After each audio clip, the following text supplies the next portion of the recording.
Thank you. Hello. So Christina Goldschmidt, and I'm really excited to be kicking this off with my talk on decision making in a time of uncertainty. And I am going to first give a little disclaimer that I'm here talking for myself, not for Etsy today. And also, I'm going to share a little bit of an unconventional take on this topic. So I am all about transparency, so I would like to share what I'm going to talk about today, because if what I'm going to share isn't for you, you are free to go check your email or check your Slack if this is not your jam. So first, I'm going to give you a little bit of quick information about me and my credentials. Then we're actually going to talk about how these really are uncertain times. The Preet sort of give us a little bit of a preview to that. But as design leaders, that really wears on us and our mental health because of how we have to show up in these times for our teams. From there, I'm actually going to talk a little bit about creativity and neuroscience, share some data with you all around how that can actually help with healing. I'm going to get really personal and talk about my own mental health journey, and actually, spoiler alert, share that I have anxiety disorder and complex post-traumatic stress disorder. So maybe you all are thinking, why is she talking about something unconventional? Oh, maybe it's because this woman really is crazy. And then after that, I'm going to actually walk through techniques for how to access your subconscious in order to alleviate your anxiety and make some decisions. And the way we're going to do that is through the tarot, breath work, and shamanic journeying. And we're actually even, if you're interested, going to do a little demo of shamanic journeying today. And then we're going to share about it and have some Q&A. So that's it. That's what we're doing. You've been warned. So just wanted to share that. And also the one thing that I want to acknowledge is that these practices that I'm going to share today were actually shared with me by practitioners from different cultures than mine. So none of the things that I'm sharing with you are from the cultural background that I'm from. And in my references, which I'll put into the notes, you'll actually be able to learn more about the practitioners that I study with. And I just want to thank them all for being able to share their gifts with me. And I want you all to know that I'm not claiming to be the originator of any of these topics today. All right, so about me, I'm the VP of product design and head of product design at Etsy. And for those that don't know, Etsy is that marketplace for unique and creative goods. Hopefully all of you are on there doing some of your holiday shopping right now. Not right this moment, but during these times. And also, I'm someone who has an MBA as a design leader and have worked as a management consultant at Accenture, leading also teams at Fortune 500 companies, leading design teams there. And one of the other things that I do is I teach design thinking at NYU Stern School of Business, because I think it's my job to educate future business leaders about design so that it makes it easier for us to maintain our seat at the table and to educate future business leaders for future generations of designers. And normally, I'd be up here speaking about maybe scaling design teams, or actually how to speak the language of business, or maybe going deep on some kind of analytical topic like experimentation and A/B testing for designers. But today we're doing something a little bit different. So with all of that, though, I'm sure you can guess that I love a framework. Frameworks are my jam. And this is probably very familiar to you all. This is design thinking, right? And what's really interesting is that what I'm going to share with you today actually fits into the design thinking framework. Though we're talking about making business decisions, we're actually going to follow the same sort of framework, and everything that we're going to talk about actually fits into this ideation brainstorming context. So just wanted to put that in context for you all so that you know that this is still about design, even though we're talking about business discussions. Okay, so very uncertain times, right? We just saw Preet's slides. And back in 2020, I personally felt that things could not get any more uncertain. But right now, I actually feel that things kind of are more uncertain because there's so many more things compounded, right? We are still in the middle of this pandemic, and we don't know if it's ever going to change or what the next variant might be. We also don't know what normal might be like. There's a war, right? There's also inflation or stagflation, or whatever kind of inflation they're going to call it next. There are layoffs, right? There's uncertainty in our industry about our jobs and our livelihood. And honestly, the way we live and work is still in a state of flux because of all of these things. We don't actually know what's going to happen and how that's going to evolve over time. So, as I see it, this leads to very uncertain times, and it's actually very traumatic for all of us and our teams to be in these kinds of uncertain times. And so, as a design leader, it's actually our jobs to make a sense of this uncertainty for our teams. That's our jobs, right? And honestly, we're actually almost kind of called on to predict the future for our teams. So here up on screen, I have actually let me move to the side so you can read it. I have a standard leadership competency. You identify and address areas of potential conflict within your team and your broader org before conflict arises. That's predicting the future, right? And if you don't already have anxiety like I do, this is gonna make you have anxiety, right? That's sort of what the job is calling for. And really, that's a hard job to have, right? Very much heavy is the head. Okay, but as I said, lucky for me, I do have anxiety, so I'm used to dealing with this all the time. And I have complex post-traumatic stress disorder, or CPTSD. And while I'm at it, I'll just throw it out there. I'm also dyslexic, so I identify as someone who's neuroatypical. So I'm someone who's constantly talking about mental health and how I show up for my team as someone who is very concerned about mental health. And so what's really interesting, though, is I believe that, and it's really kind of the sad truth, is that my trauma actually makes me a great design leader because it gives me the competency of being a professional warrior. It gives me the competency of deep empathetic leadership. And it gives me the competency of working so hard as if my life depended on it. And actually, I was recently speaking to Rachel Dekas. I don't know if any of you know her, but she actually founded Social Workers Who Design. And she's actually shared with me that several other design leaders have come to this realization too, that their trauma actually has led to their success. So the other thing is I have a statistic over here. And the sad truth is that since we're living through this collective moment of trauma, if the statistics hold, 10% of us will actually develop PTSD from it. And I don't want to wish that on any of you all. Like, that's definitely horrible, right? But I'm here to say there are things that we can do. There are methods, there are frameworks, there are things that we can do to help us sort of cut through all of that uncertainty, that we can think about our mental health differently, and that hopefully we can alleviate all of that anxiety. So just stick with me. All right. So to be a better design thinking teacher and also to aid in my own healing journey, one of the things that I've done is actually done a lot of research and investigation into neuroscience and how the brain works. And actually, very proud to say that in 2023, I'm going to be published by an academic journal by Routledge for an academic paper where I actually talk about how design thinking is practice for some of the best modalities for healing PTSD.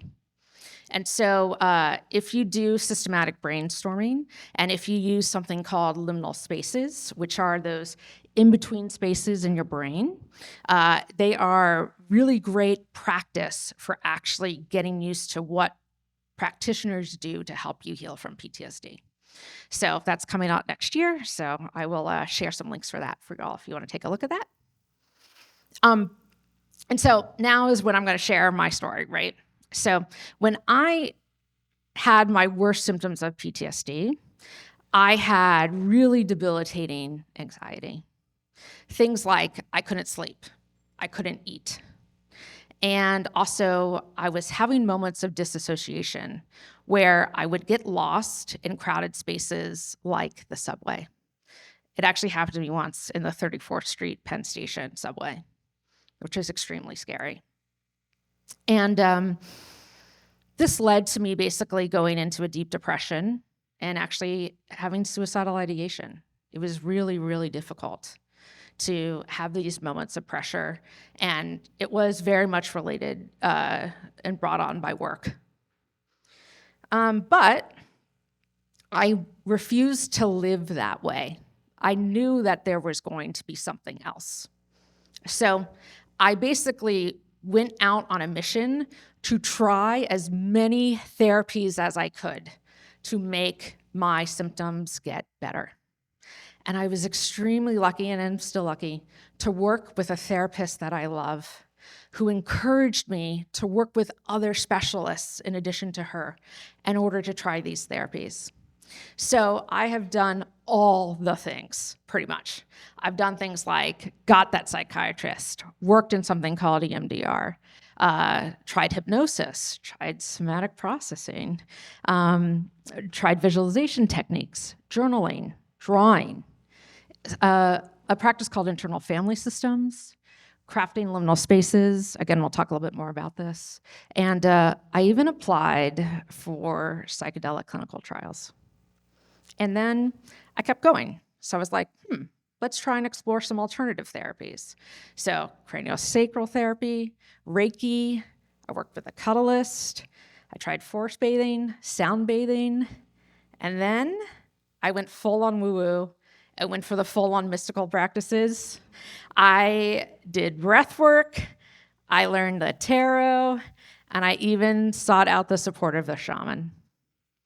And honestly, these were extremely interesting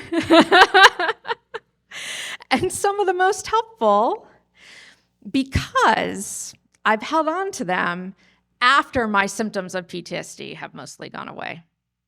And I've really, really been excited about them because I've seen that they can be helpful beyond just the healing that I was trying to do.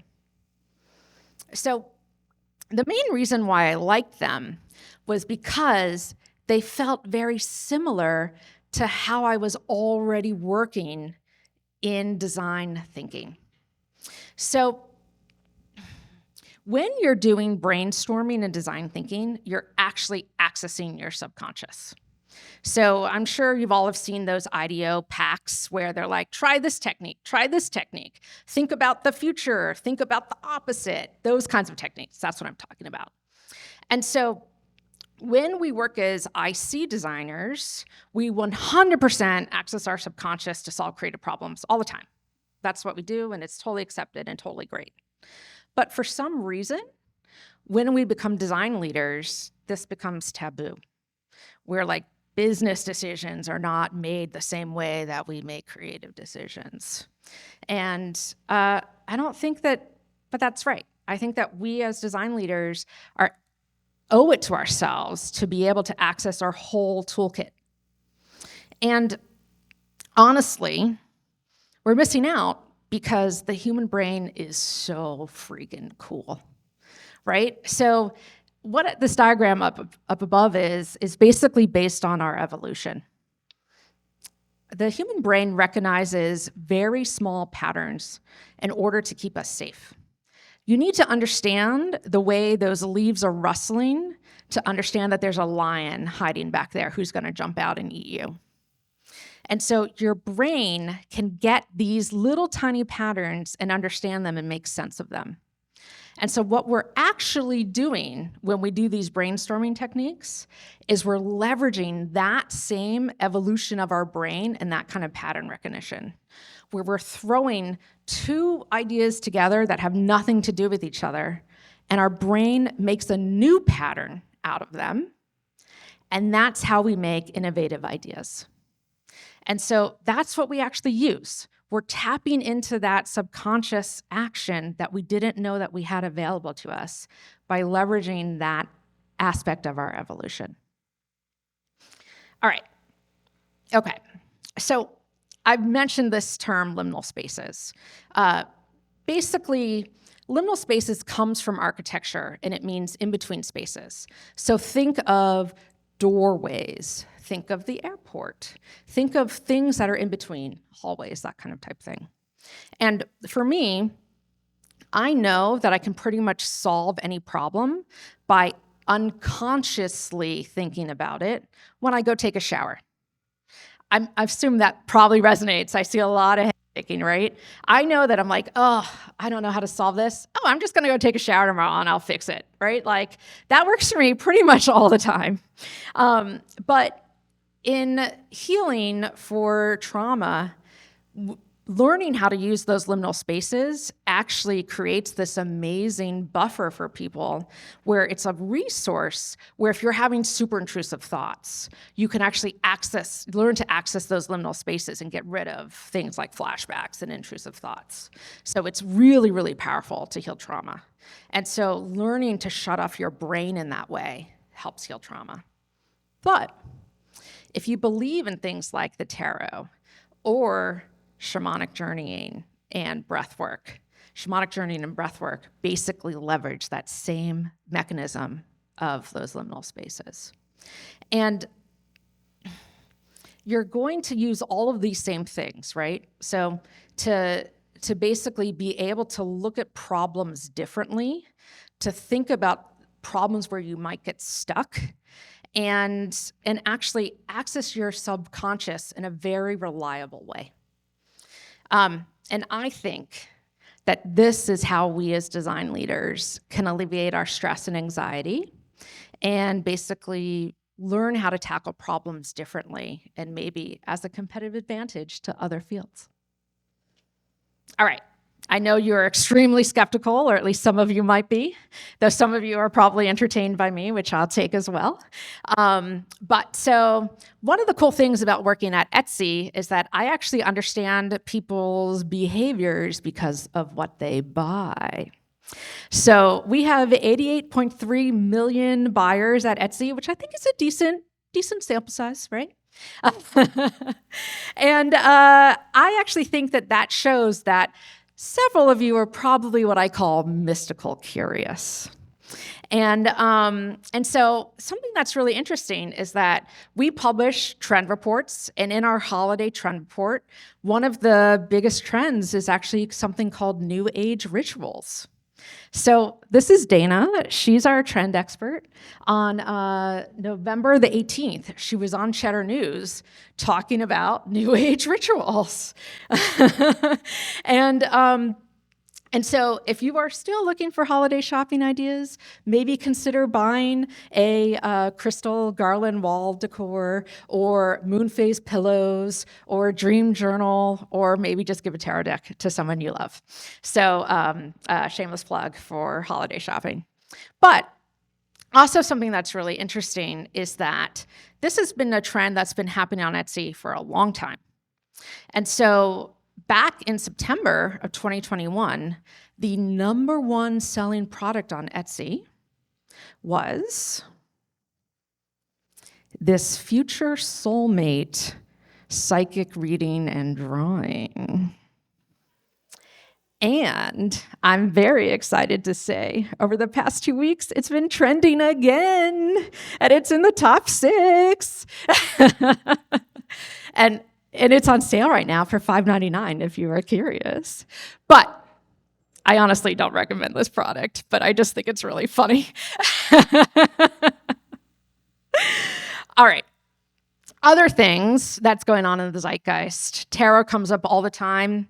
A recent book that's getting some press is this book called The Cloisters, very much featured in New York and talking about the tarot.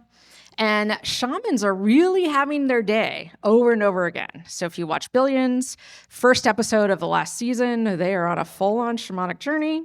And also, if anyone's seen the movie Slumberland that's on Netflix right now, that is a really great visualization of a shamanic journey with a guide. It's really, really cool. And they, of course, are talking about the subconscious the entire time. They call it the dream world, but it's the same thing. So I think that all of this information is basically saying that some of you in this audience are probably interested in mystical things, but maybe you didn't know what to do with them or when to use them. So hopefully this will be helpful. Okay, how do you actually use these 3 methods? I think it's important that we actually leave with a how-to. So I'm going to show you how to actually put these into your craft today. All right, the first, tarot. So for me, and I think for anyone who's very serious about the tarot deck is really a book of wisdom. And it's about telling you more about yourself and being able to go deeper around situations and reflect yourself back to yourself. It is definitely not for fortune telling, though I'm sure a lot of people talk about it for that, and you see it in fiction about that. But it's really this kind of mirror and investigative system, if you will. And so I like to use this 4-card spread for, and a spread is like just laying out 4 cards, when I'm actually investigating work questions. There are tons, you can Google it.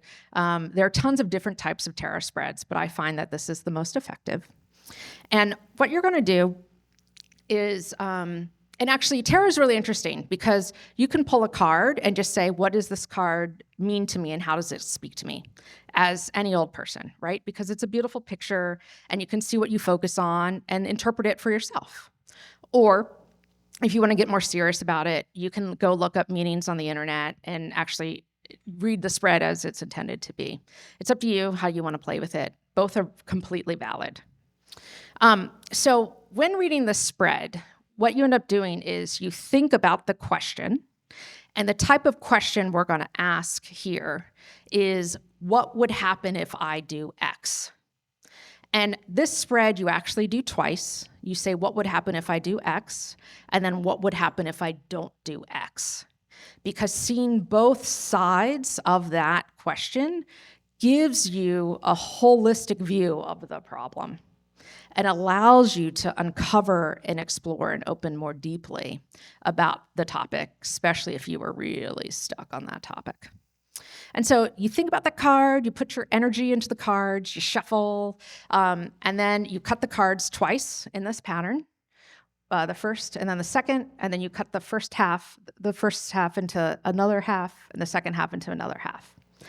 And then it's really important that you flip them over sideways, not up and down, because how the cards land, if they're upright or not, is actually an important part of the reading too. So that's the one sort of caveat that you need to know. And then what you'll do is you'll start reading from right to left to understand the story that it's trying to tell you. And that's basically how it works. So let's do a quick case study. So I had a coworker who was paralyzed with choice. He had 4 different cities that he could move his family to out of New York City. And he really just couldn't decide, him and his wife couldn't decide where they wanted to move. And so they knew they needed to leave New York because they had 3 kids and they could no longer fit into their very tiny Brooklyn apartment.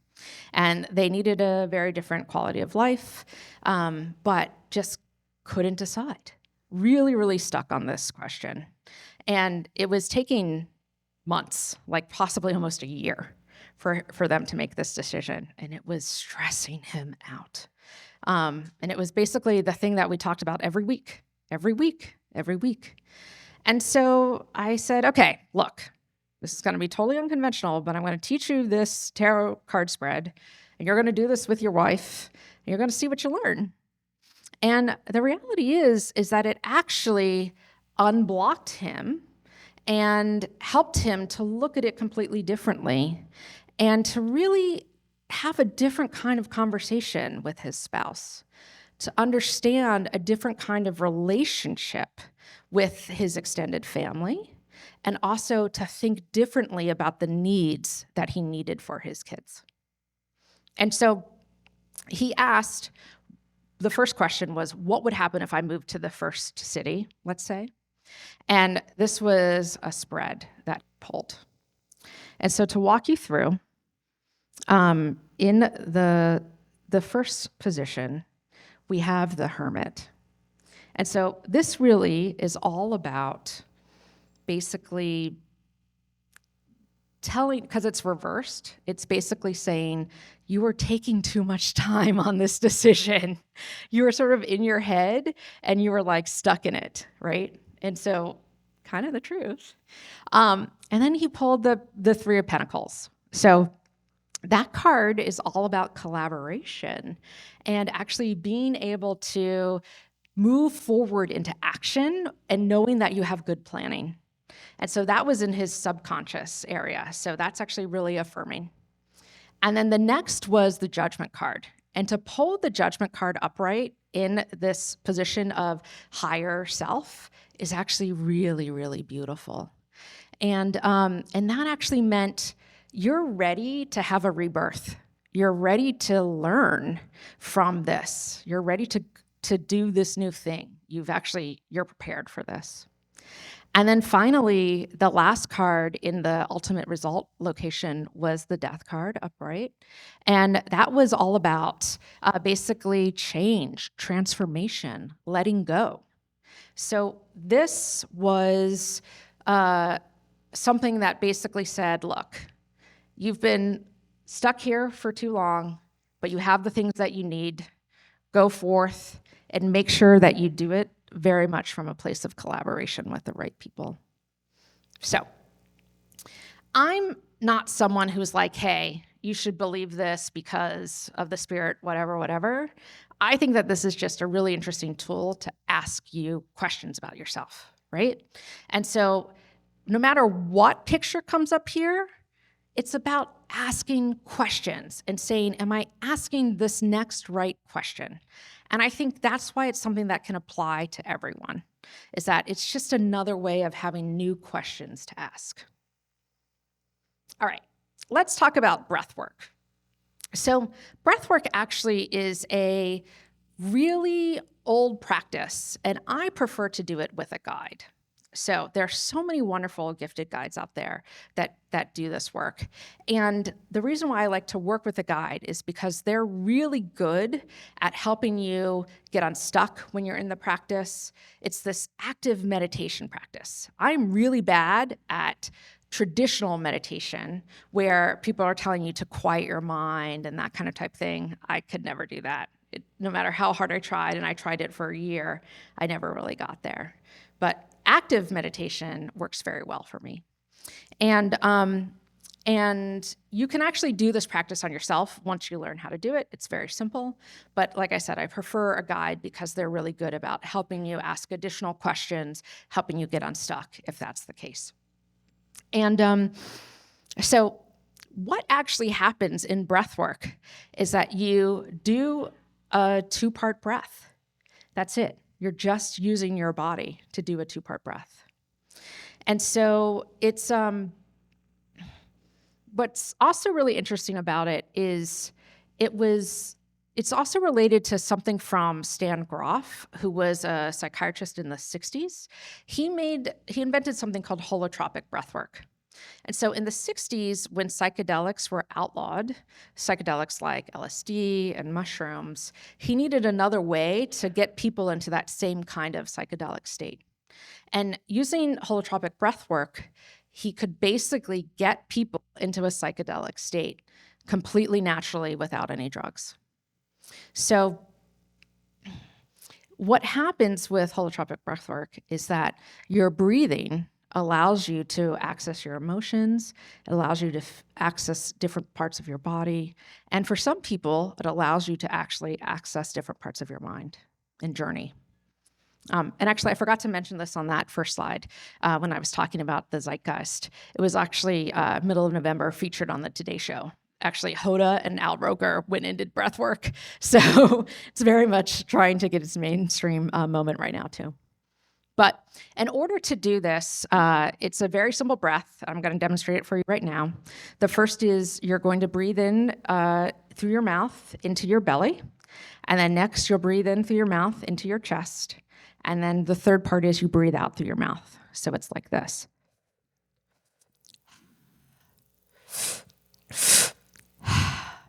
That's it. And then you do that over and over again. It's great if you listen to really soothing music, if you wear a blindfold, and you can do that for about 45 minutes. All right, if you all are willing, let's try cycles of that breath. All right, here we go. 1, 2, 3.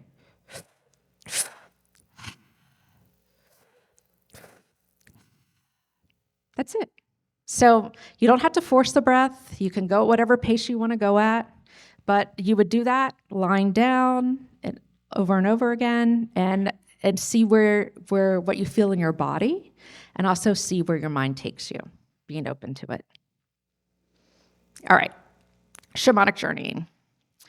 I find that this is very related to breath work and how I use it, but for me, I do shamanic journeying on my own.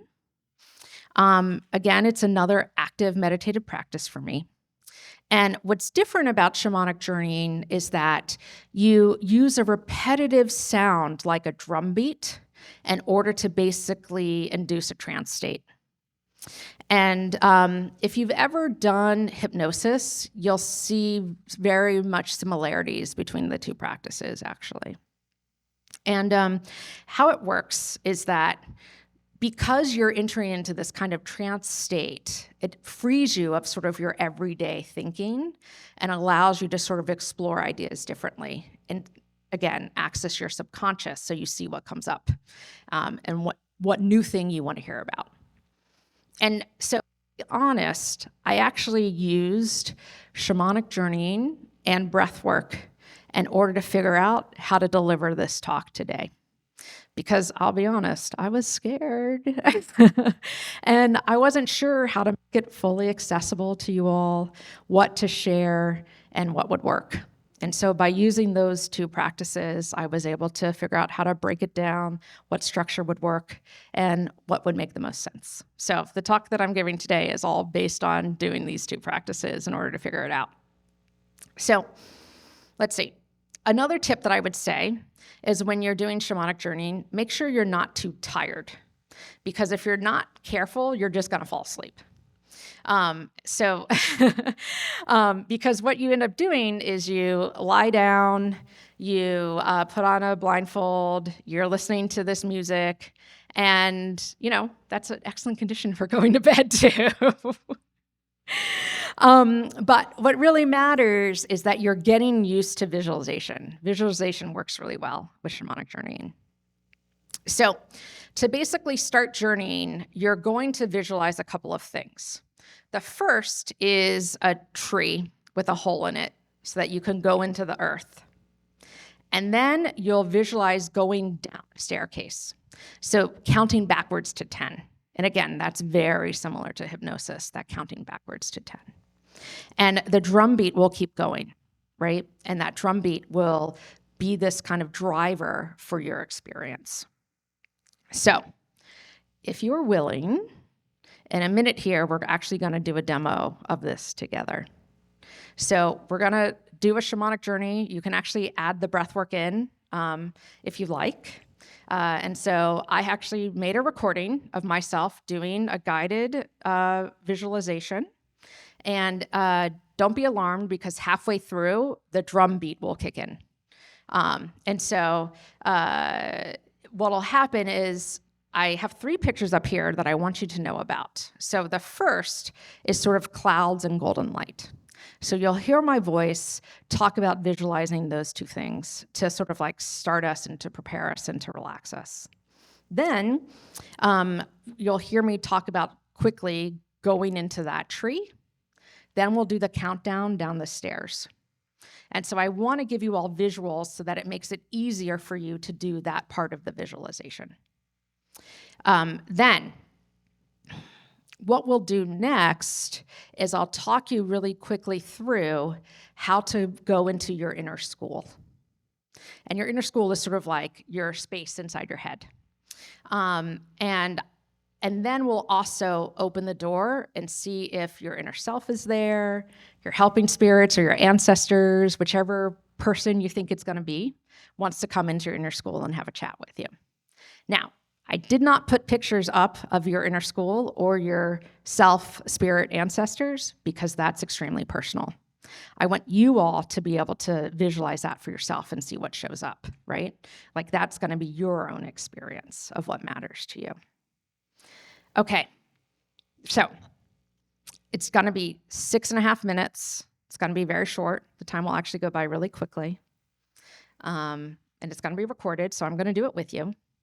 And the best thing to do is to close your eyes doing it, keeping these visuals in mind for the first half. And if we're ready, we can get started. All right, here we go. Make yourself as comfortable and as unencumbered as possible. Begin to notice your breathing. You don't have to breathe in any special way. Just be with the breath as it comes in and out of your body. Let the breath breathe you.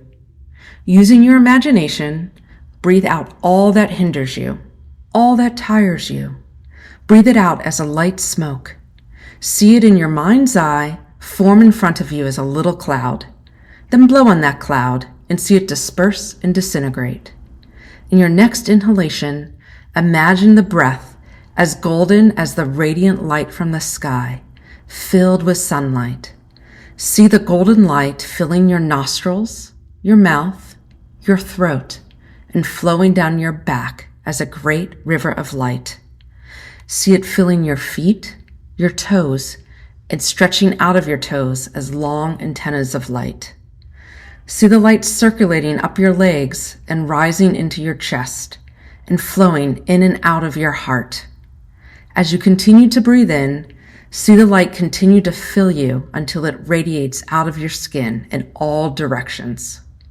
Affirm to yourself that you are a receptive cup of light, open to receiving the guidance of your own higher self. If you like, you can change your breathing to the active breath now. It isn't necessary, but it's a 2-part breath. In through the mouth, filling your abdomen. Then in through the mouth again, filling your chest. Then exhale through your mouth, like this.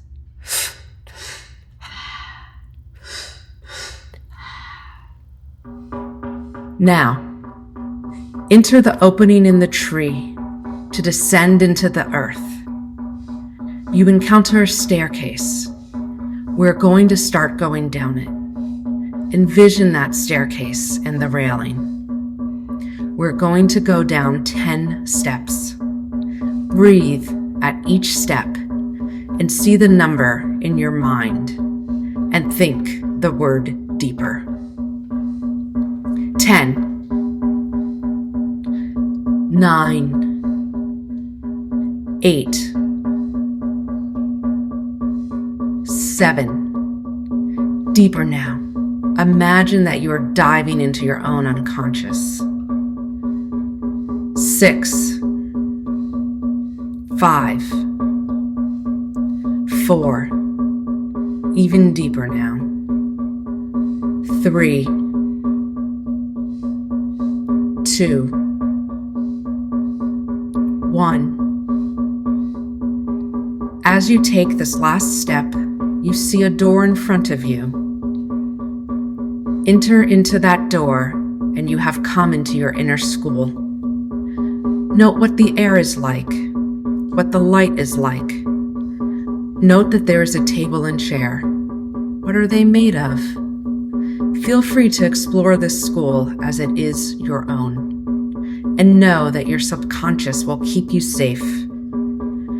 From this state of being, you may do any inner work that you wish.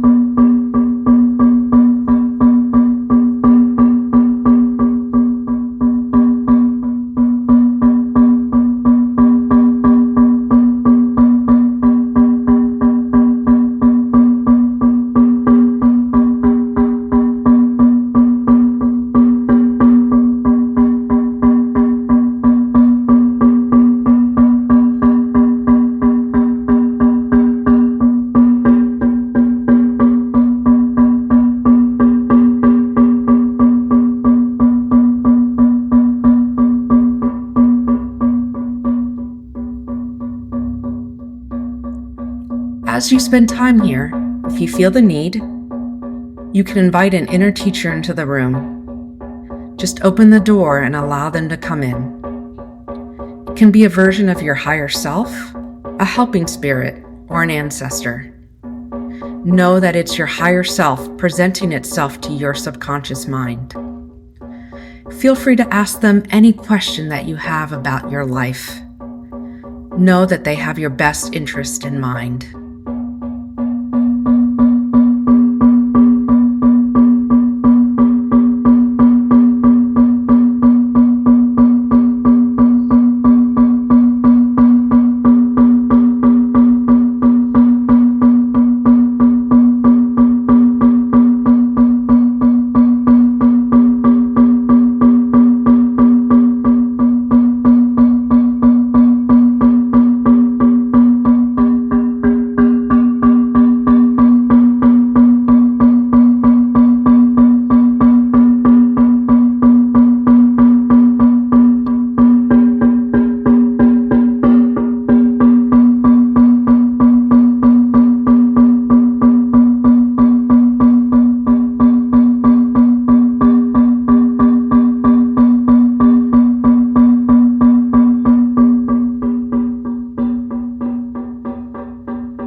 If you are speaking with your inner teacher spirit, thank them and know that you can return here whenever you wish.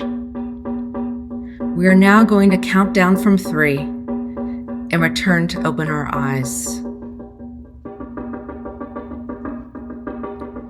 3, 2, 1. Eyes open, feeling fine. Thank you.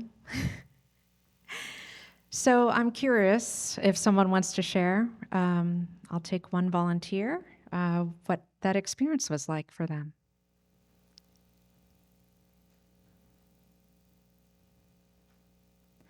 One of you can tell me I experienced absolutely nothing, and I'm okay with that. Yes. First off, that was amazing to start, I think, the whole conference with. I did not expect that of all the things I thought I would experience here today. So I'm definitely someone that has trouble focusing on meditation. So I've never done it with drum beats. So that was really grounding for me.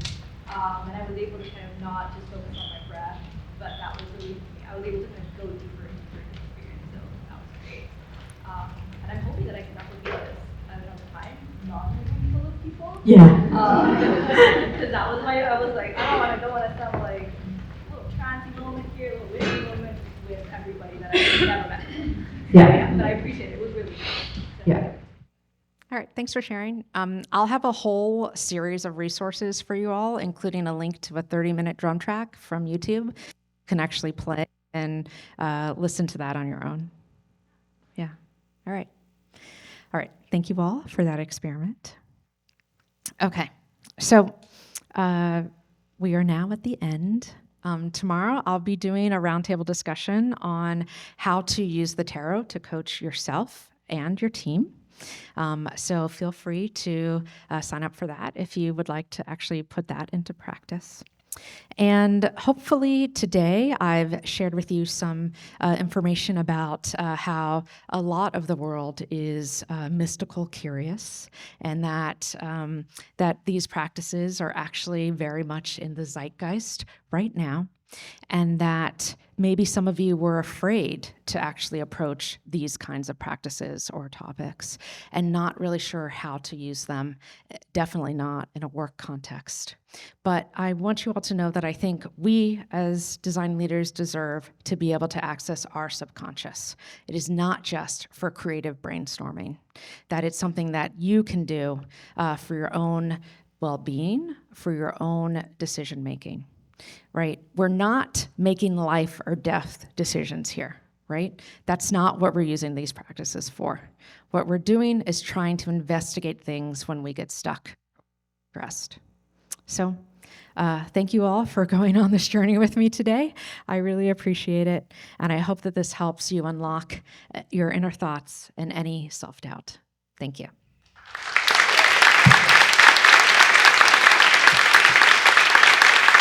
Thank you. That was incredible. So thank you so much, Christina, for helping us kick off the conference. And I shared a lot of words, but kind of putting them into practice and helping us kick it off on the right note with a lot of inward reflection. So really appreciate that. And the setting the tone for authenticity. Yeah. So thank you. We have time for 2 questions. Do we have questions on the balcony or downstairs for Christina?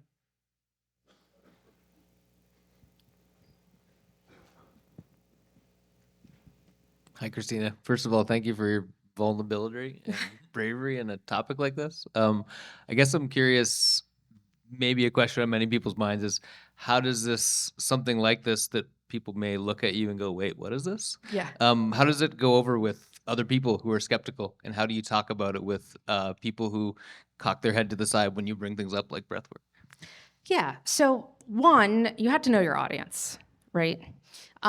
It's very clear that I'm not going to talk about these topics with people who are not interested in talking about this, which is why, of course, I started with saying, if this is not for you, please feel free to not hang out, right? And then 2, I think knowing what times we're living in, being able to say, hey, working at Etsy, look at, this is a trend that we're seeing at work. That actually, I think, is very interesting. But for me, the number one thing that matters is I don't care if you believe that it's a mystical practice or not. What I actually care is it's a tool to access your subconscious, which is used by so many other people in so many other ways. They're just modalities that just happen to be owned by mystical places right now. But they're the same sort of techniques that get used in a whole bunch of different other systems. And if someone is willing to engage with me in a dialogue about it, that's the kind of conversation I'll have with them to explain to them that we're not actually talking about true mysticism right now. We're talking about accessing your subconscious. I might slip them my paper, that kind of type thing. But basically talking about that in that context makes it a lot more of a analytical discussion than it does a true mystical discussion. Yeah. Great question. Do we have one more?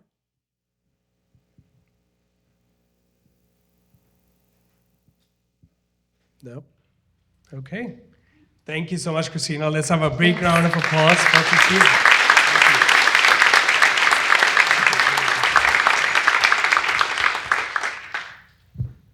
Yeah, I don't know if all of you captured the list of resources. We will also, after asking and confirming with every speaker, we'll post all the slides in the Slack channel as well.